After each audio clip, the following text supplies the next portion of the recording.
What's up, guys? Master Styles here, bringing you another Eternal Evolution video, and today I'm going to give you my impressions on the new hero Sif. So let's jump right into it.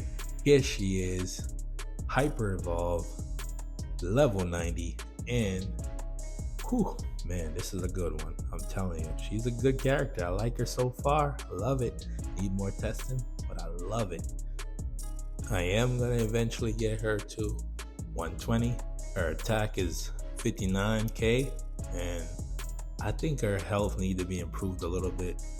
But right here, we got crit rate, which is the key thing, at 97%, and also crit damage at 52 and a 21k attack. As you can see, I skipped over everything else. Attack, crit, and crit damage should be a main focus. I also made sure I brought her to EX30, and that's going to be the big difference in her damage. And her talents is already done. When it comes to gearing, you want to make sure you focus on attack, crit, and crit damage. If you're going to run the Madness set, just know that the summons are going to die very fast. I did try attack speed. It doesn't really make that much difference, but right here I'm running 97 crit and 52% crit damage and 21k attack. So I'm gonna go straight into Crimson Abyss here. This is stage 15, and just to know that before Sif came out, I was not even able to clear 14. I cleared 14. I did it in 1 minute 30 seconds. I know you can use assassins to clear this stage, but my assassins are not that great. Let's look at the damage. Anpu's still doing more damage than her, even though she's EX30. But note that Anpu's also running some Immortal gear, and he's also benefiting from the pebbles dying. So every time the pebbles dies, there's a chance that they'll explode, which goes towards Anpu's damage. And the other thing is, even though they say that Sif is a single target DPS character, she does way more damage when there's multiple enemies on the battlefield. My overall impressions is you need to pick her up, because she's gonna make the summoner team much better. And as you can see, look at the numbers. You'll never get pushed back. So the other thing that's gonna potentially happen is that they're going to increase Crimson Abyss. Maybe they'll do the EX levels, and I could see maybe they'll put a team in front of it or something along the lines like that. But you know they're gonna come out with a new level for this one. And I didn't think I would be able to beat 15 anytime soon. I just didn't see it, because 14 was already a struggle, and I was trying to build up my summoner team. And the thing is, when you do clear 15, you get a gene mutation crystal 2 or 20k diamonds, and that right there is an amazing reward. I wish they had more rewards like that in the game. Obviously, that just tells you the caliber of how difficult this content is, because most people don't make it this far. This is more like towards the end game, and that's kind of how they created it. And this is all another reason to pick up Sif. So now we're gonna jump into Mirage space. This is level 10, and before this I could only clear level 7. Notice that Sif is ahead, and I don't think she's ever gonna look back. She's now out DPSing Anpu at EX20. She probably wouldn't be able to out DPS him. I'm not sure, because I didn't do the testing at EX20. So comment down below if she does do more damage than Anpu at EX20, because I went and moved her to EX30, so I didn't get a chance to actually try her out in Mirage space at EX20. So if you did, please comment down below and let me know. So the damage, as you can see, is gonna be coming primarily from Sif.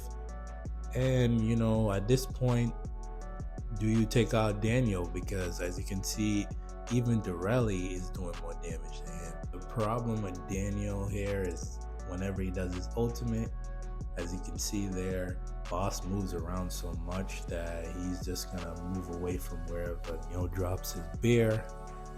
And the thing is, when it comes to stage 10, the problem you might face is the battle before this, and it's also gonna base on your energy team. A lot of people don't have Nord, so you would need a good Jaina. If you don't have a good Jaina, it's gonna be tough to clear the battle before this. So what I did was I went ahead and used tanks / Jaina with Miranda. Teresh throwing Wamigan in the back. And the main issue is Anpu. Anpu causes a lot of damage plus the stuns. It could be very frustrating.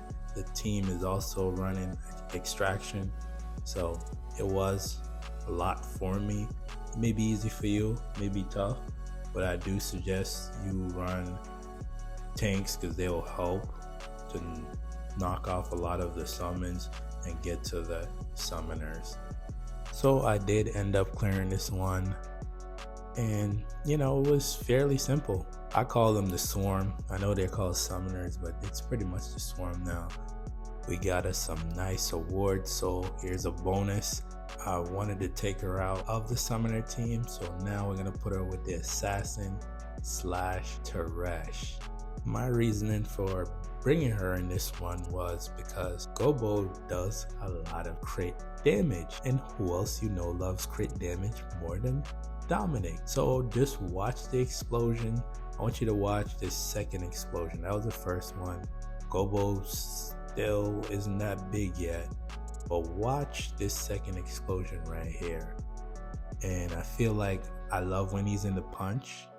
Look at that damage. Of course, it doesn't really show up in Sif's damage, but I just thought it was very interesting in terms of how much the explosion was able to do because of, obviously, Gobo. Imagine if they didn't have the cap on the explosion, we would have probably not one-shotted him there, but it would have killed him. So what happened here was that it pushed him into the phase again. It had ended up taking more time because it takes more time to kill these things. I don't understand it. Like the pebbles. Yeah, they're pretty much pebbles now. I didn't really know the actual name for them, but they're pretty much pebbles because they look like the same. But I just wanted to give some other content outside of where her focus is. She can work on other teams. You just have to figure out how you want to construct it, because again, she don't need other summoners around her for her to be good. That's the other thing too. Where it is Anpu, he needs Cerberally. Dan can go by himself too. And Dorelli, she's like half and half. This was more about showing how much crit damage she could provide if she was with the assassins. I'm not telling you to run and go do it in PvP, but I just wanted to show example of her outside of the summoner team. Overall impression of her, she is good and she is worth picking up. She will help you in all content that does requires summoners, and make sure you pick her up. I can't stress this enough. This is not a hero you want to miss out on, and once we do more testing, we'll see the full potential of her. I don't want to pull another Ares because, as you can see, Ares at Immortal 5 is the Lord of Apocalypse. So, like Eternal Evolution content, make sure you hit that like button and subscribe. Until the next one, peace.